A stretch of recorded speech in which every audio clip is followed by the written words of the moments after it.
ورحمة الله وبركاته. فنون جدتي ترحب بكم. أنا في واحدة طلبت مني بعض الغرز الكروشيه، فأنا إن شاء الله هعمل لكم سلسلة فيديوهات، كل فيديو إن شاء الله يبقى فيه غرزة مختلفة عن الغرز اللي قبلها. أنا بديت سلسلة تقريبا بالحجم ده، بحيث إن الغرزة اللي أنا هشتغلها تبقى واضحة وباينة في المعقول. طبعا لكن انت لو هتعملي حاجة طبعا بتبتدي بالحجم اللي انت عايزاه. اول حاجة هنا اهو انا هعمل سلسلتين ارتفاع. الغرزة دي اسمها غرزة الياسمينة، كانت منتشرة قوي. باجي هنا على اول سلسلة بعمل عمود ومش بكمله، وبعمل لفة تانية وبسيب سلسلة وبدخل في السلسلة التالتة وبعمل عمود ومش بكمله، وادخل في نفس السلسلة وبعمل عمود ومش بكمله برضو. كده بقى عندي 4 غرز او 4 حلقات، بطلع من ال4 حلقات مرة واحدة. دي دايما بتتعمل في اول الشغل وفي اخره، دي بتعتبر نص الياسمينة. اما بقى الياسمينة الكاملة فهو كل اللي بعمله بقى هنا انا بعمل ادي 1 2 3 سلاسل، بلف لفة وبدخل هنا هون في العين دي اللي هي في اول سلسلة تعتبر، وبعمل عمود ومش بكمله، وبعدين بدخل في العمودين التانيين دولا في نفس العين بتاعتهم وبعمل عمود ومش بكمله، وبعدين بدخل تاني فيها وبعمل عمود ومش بكمله. بقوم كده عندي 4. اكمل بقى بسيب سلسلة او سلسلتين حسب ما تحسي ان الدنيا ماشية معاكي وحسب سلسلتك كبيرة او صغيرة، وبعمل عمود ومش بكمله وبرجع اعمل عمود تاني ناقص. بقى كده عندي 6 غرز او 6 حلقات، كل حلقتين يعتبروا مع بعض. باجي اقوم سحباهم مرة واحدة كده. دي بداية الغرزة، يعني تعتبر السطر اللي جاي بقى، هي الغرزة دي مكونة من سطرين، السطر اللي جاي هيكمل لي الياسمينة. هعمل واحدة تانية كمان، ادي 1 2 3 وبلف وبدخل هنا اهو.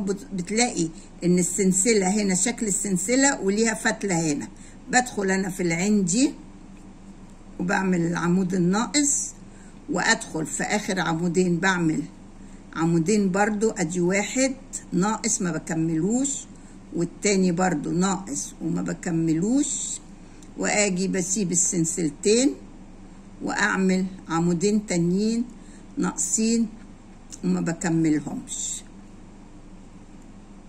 واقوم سحبة كله مرة واحدة. انا كده اهو هكمل السطر كله بنفس الاسلوب وارجع لك تاني. ورجعت لكم تاني، انا خلصت الغرز كلها. بصي اخر واحده بقى عندي اهي ب6 فتل او 6 حلقات او 6 عمدان، تقدري تقولي اللي عليهم. لازم زي ما قلت لك في الاول وفي الاخر يبقى في نص ياسمينه. ادي واحده، وباجي في اخر واحده بعمل الاتنين العمودين برضو،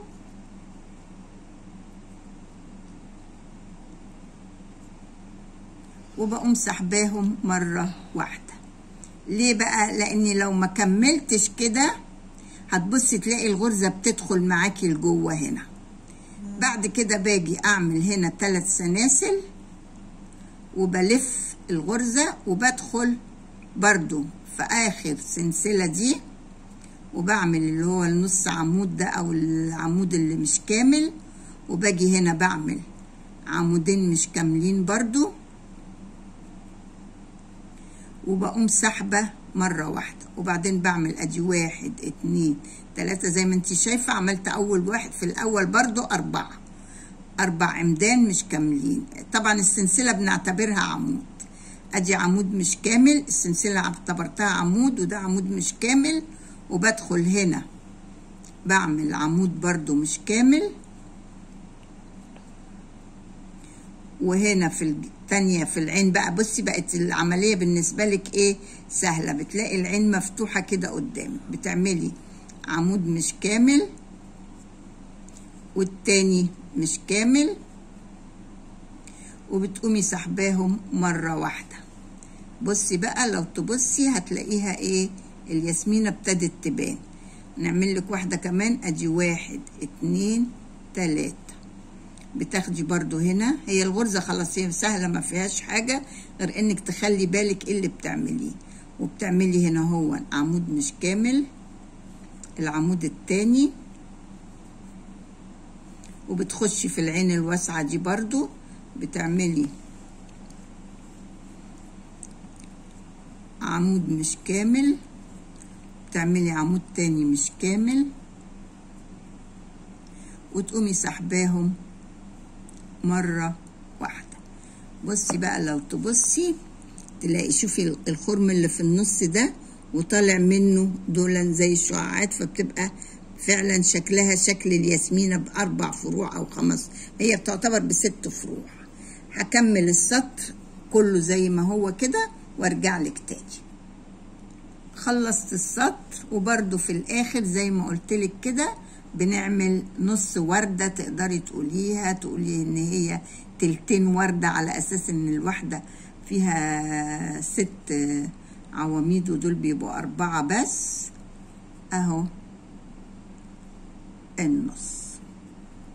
وبقوم ايه، ممكن اعمل عشان اقفل من هنا، يعني بالنسبة لدي ممكن عشان اقفل من هنا، بس مجرد ان انا بعمل عمود واحد بس كده عشان يديني الخط مستقيم بس، لكن هي نص وردة. وارجع تاني برضو في الاول اعمل نص وردة واكمل السطر، وتبقى الياسمينة دي خلصت. اذا عجبك الفيديو اعملي لي لايك وشير، اذا اول مرة بتشاهديني اشتركي في القناة وحاولي تشوفي فيديوهاتي القديمة. والسلام عليكم ورحمة الله وبركاته.